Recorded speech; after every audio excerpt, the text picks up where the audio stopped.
Guys, topic of the day is going to be about bracing and the cue of ribs down. So this is going to be like a 3 or 4 part series on how in the past year I've found that these two cues of abdominal bracing and ribs down aren't necessarily an advantageous cue in getting people to move more effectively and getting positioning right for movement.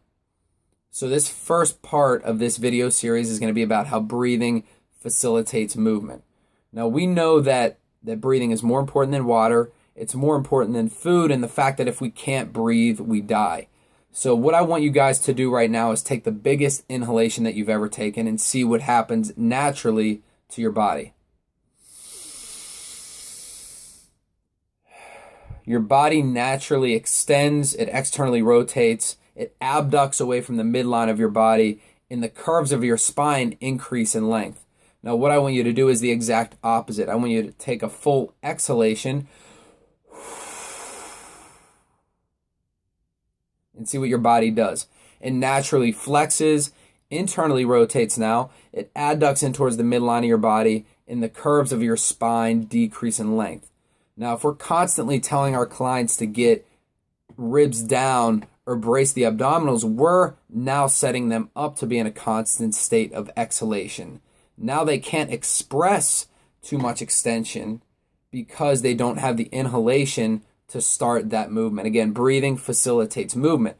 So if we're doing something like a row variation and we need some extension and we need some retraction and adduction of the shoulder blades, we can't effectively get it if we're in ribs down. So why not just use the inhale to facilitate the movement of our rib cage forward, to get our shoulder blades to move more effectively, and then exhale as we come forward.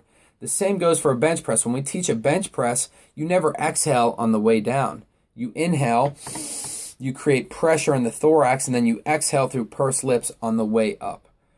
I was an outfielder in college. I played left field, and the last thing that I would want to do if I was throwing a guy out at home from left field is exhale right before I throw.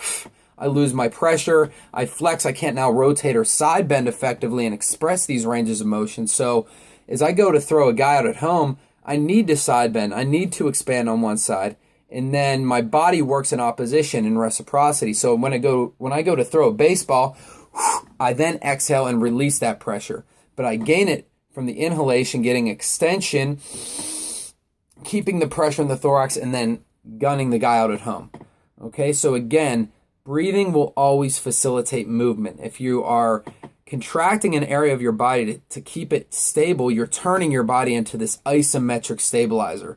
When in reality, we need to express these ranges of motion, and we can't express them if we're down. If we're contracted in our abdominals, it just can't happen. And again, our breathing patterns are all now messed up because we're in a state of constant exhalation. Stop worrying about your abs as a prime mover and let your body naturally work through the breath. Okay, guys? So just keep that in mind. Thanks for listening. Peace.